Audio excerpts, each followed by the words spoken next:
국민의힘 식구 여러분, 새해 복 많이 받으셨죠?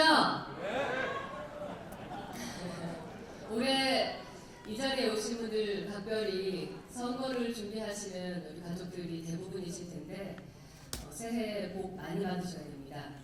제가 서울시당 위원장에 굳이 나섰던 이유도 여러분부터 생존하시고 승리해야지만 우리 당의 미래가 있고, 그리고 그 당의 미래가 있어야지만 저 배현진과 여기 있는 국회의원들, 당협위원장들의 미래도 있기 때문에 저는 사생결단으로 여러분들을 지키기 위해서 서울시당 위원장이 되었습니다.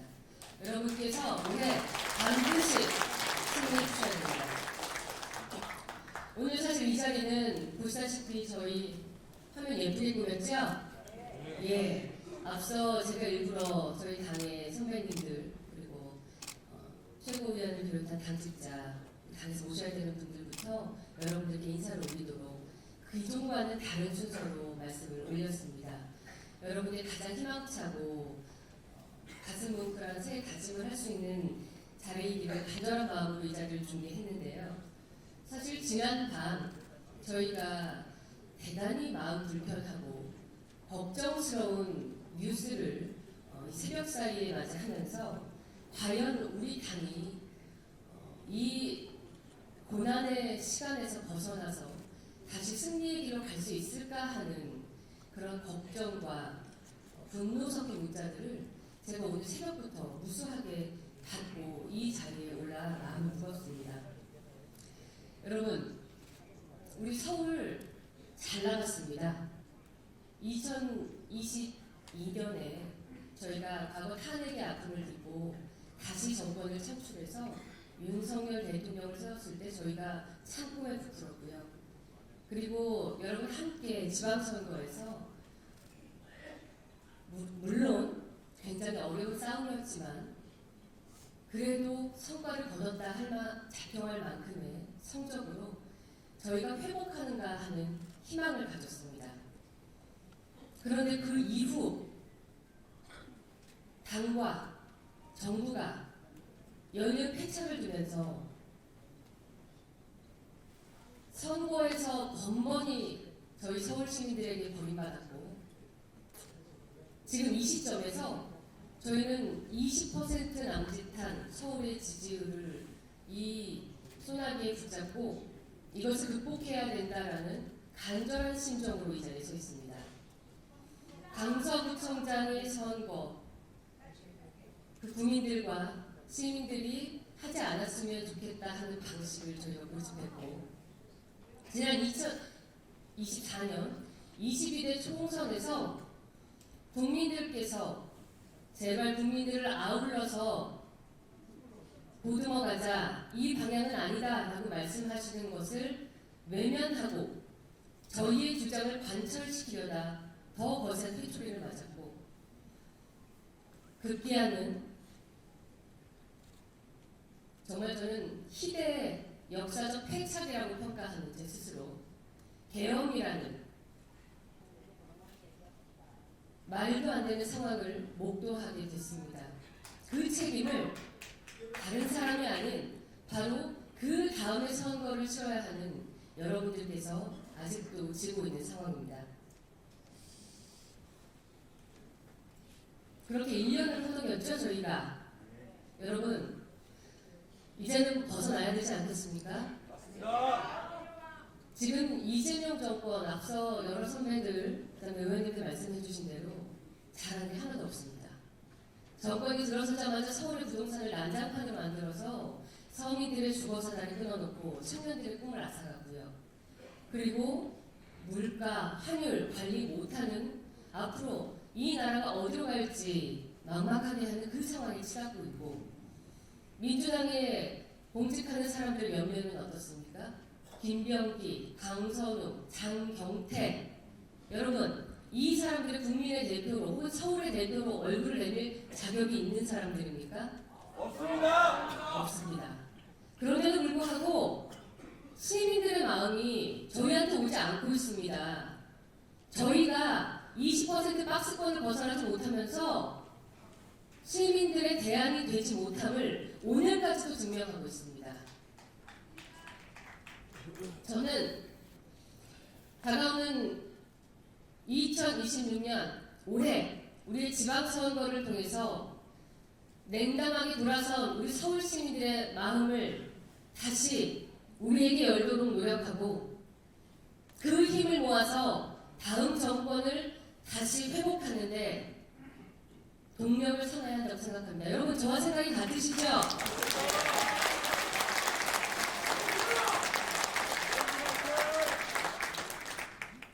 우리가 허둥대는 동안 이재명과 저 부도덕한 민주당 정권이 권력이라는 힘을 거머쥐고 대한민국을 좌지우지하는데 저희가 대한민국을 지키는 길은 여러분이 살아남는 길밖에 없습니다. 맞습니까?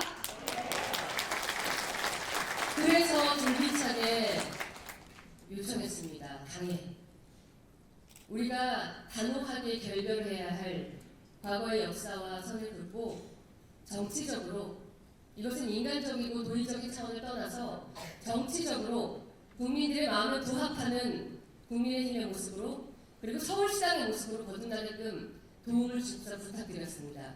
그런데 어제 다시 우리는 최대치의 뺄셈의 정치적 결단을 내렸습니다. 저는 이 점을 여기 계신 우리 당 지도부 두 분이 와 계신데요. 바로 잡아주실 거라고 믿습니다.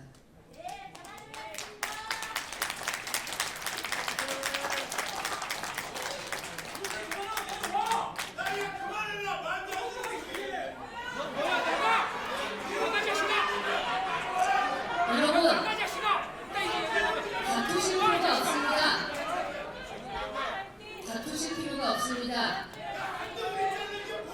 선거 후보자가 되시는 모든 분들은 이미 지역의 골목골목에서 우리 유권자들이 우리 국민의힘과 국민의 후보들에게 바라는 점이 무엇인지 단 한두 달이 아니라 지난 1년 2년의 시간을 거치며 무수하게 확인해 오셨을 겁니다. 여러분, 저는 서울시장의 위원장으로서 여기 있는 모든 후보들이 반드시 생존하는 길만 택할 겁니다.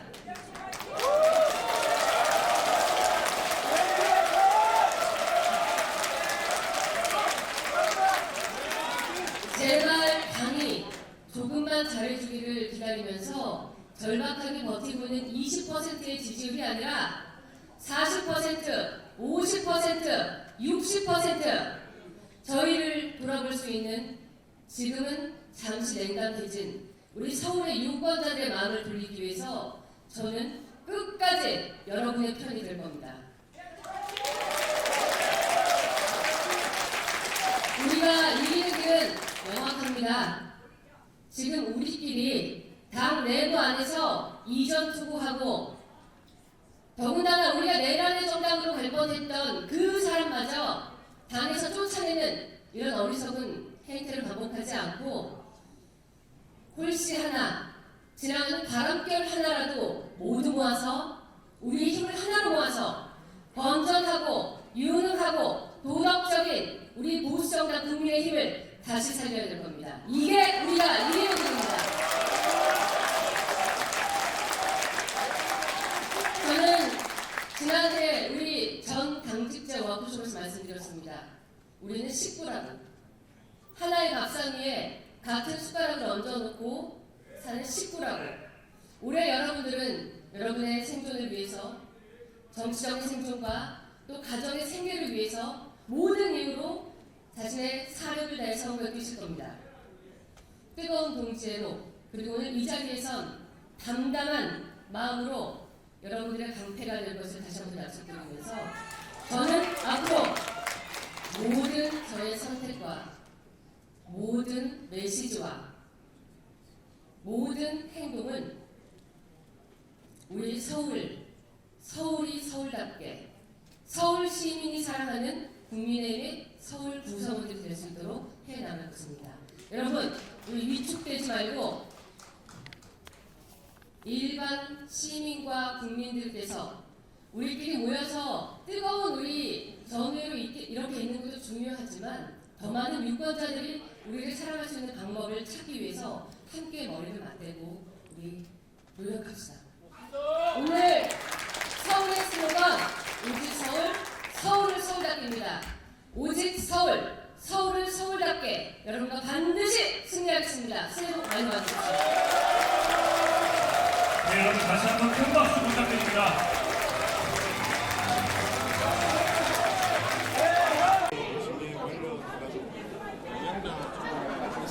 최고위에서 전당원 투표 제한할 수도 있다라고 얘기하는 거기에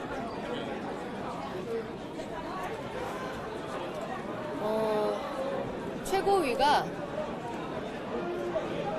이 잘못된 윤리위의 결정을 바로잡기 위해서 필요한 방법이라면 그 방법을 선택한다면 저희는 뭐 당원으로서 당연히 동의합니다. 그 동의의 전제는 이번 윤리위의 결정이 제가 행사를 하는 그 조금 전에도 윤리위 결정문이 잘못됐다고 정정문까지 발표하는 해프닝이 있었는데요. 공당답게 제1야당답게 법적인 체계와 정합성에 맞는 결정이 아니었기 때문에 잘못됐다라는 것을 전제로 하고 최고위 지도부가 바로잡아 주기를 바랍니다. 이거 징계 관련해서 의원총회 이런 목소리 좀 있는 것 같은데 의원님은 의원총회 솔직히 좋아하시거나 네, 당연히 국회의원의 한 사람으로서 국민의힘 구성원의 한 사람으로서 의원총회를 요청합니다. 지난 대선 때 국민들 모두를 기함하게 했던 후보 교체 시도와 별반 다를 것 없이 이것 또한 저희 정당 역사에서 볼 수 없는 제가 이 단어를 쓰고 싶지는 않지만 많은 분들이 정적을 제거하는 그 사안이라고 말씀하시는데 저희가 지방선거를 앞둔 시점에서 해야 할 일은 분명히 아니라고 확신합니다. 결정문에서 가장 좀 이거는 문제가 있다, 좀 불가로 쓰인 결정문이 아니다 이렇게 보는 부분이 있다. 오늘 중앙윤리위가 기자 공지를 거쳐서 말씀했던 부분, 한동훈 대표가 썼다라고 하는 것을 정정했지요. 제가 지금 행사 중이라 자세히 보지 못했는데 그 부분이 가장 문제입니다. 중앙윤리위는 정확한 사실에 근거해서 다시 말씀드리지만 법적인 체계와 정합성에 맞는 결정을 내야 하는 우리 정당의 법적 기구입니다. 그 본분을 잊지 말아야 될 겁니다. 어제 윤리위 결정문을 보면 한 대표 가족이 쓴 거에 대해서 한 대표 스스로도 시인하지 않았느냐 그래서 인정이 되기 때문에 정치적 책임을 져야 한다 이런 주장으로 징계를 하겠다는 것 같은데 이건 좀 어떻게 윤리적 도의적 책임을 지고 중앙윤리위원들을 괴롭혔다, 기분을 상하게 했다라는 취지의 결정문으로 한동훈에 대한 우리 정당의 최고 징계인 제명을 결정했습니다. 이것은 국민 누가 보더라도 적합하지 않다, 적당하지 않다라고 판단하실 거라 믿고요. 다시 한번 말씀드리지만 윤리위원회는 사실에 근거해서 우리 정당의 엄밀한 징계 처분을 하는 기구이기 때문에 법적인 정합성과 체계, 그러니까 도의적 혹은 윤리위원들의 기분을 상하게 했다라는 그런 일들이 아니라 물증에 의해서 판단하고 그것에 의해서 징계 처분을 세심하게 해야 되는 법적 기구입니다. 선관에서 국회적으로 지도부가 이걸 다시 확인할 거라고 믿는다고 말씀하셨는데 장동원 대표 같은 경우는 이제 윤리 결정을 다시 생각이 없다 이렇게 말해보고요. 여기에 대해서 좀 지도부에게 어떤 걸 통보하시거나 말씀하시고 싶은 게 있으실까요? 장동혁 대표는 이미 최고위원 시절에 본인이 여러 방송 등의 언론에 출연해서 이 문제가 중앙윤리위에서 중징계를 할 사안이 아니라는 것을 본인의 입으로 많이 시인을 했습니다. 윤리위의 결정문이 그에서 더 발전된 바가 있다 하면 당원들께서도 납득하실 만하나 전혀 발전하지 못했고 실질적으로 물증에 근거하지 않은 채 윤리적 도의적 책임을 지라는 형식으로 어제 결정이 났습니다. 이것을 강행한다면 장동혁 대표는 향후 머지않아서 큰 정치적 책임을 지게 될 것이라고 믿고 그 가운데 본인만이 책임을 지는 것이 아니라 선거에 임해야 하는 우리 수십만 당원의 같은 공동 책임이 되기 때문에 저는 반드시 지도부에서 거기까지 가지 않도록 지혜로운 결정을 해줄 거라고 기대하고 또 요청합니다. 강행학에서는 지도부가 만약에 이 징계를 강행하면 분당 가능성에 대해서 좀 언급이 나오는 것 같은데 이건 좀 어떻게 보세요? 분당 가능성을 누가 얘기하시나요? 저는 뭐 제가 상상한 적도 없는 데다가 그런 일은 있어서는 안 되고요. 지금 당대표가 말하자면 나서서 분당을 촉발하는 셈이 되는 거거든요. 역사상 분당을 촉발한 당대표가 있었습니까? 장동혁 대표가 그런 어리석은 판단을 하지 않을 거라고 믿습니다. 혹시 한 전 대표가 재심 처분이나 가처분 해야 된다고 보시나요? 제 개인적인 의견을 물으시는 거죠? 저는 당연히 해야 된다고 생각합니다.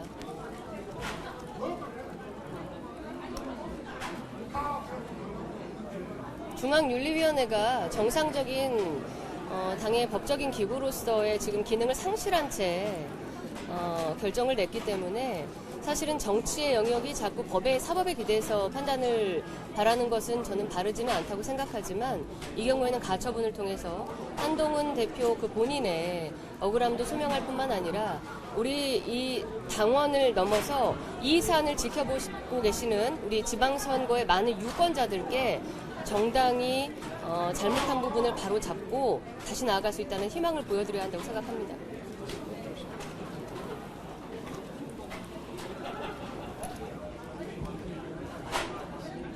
질문 또 있으실까요? 네. 감사합니다. 오늘 이렇게 와주셔서. 네.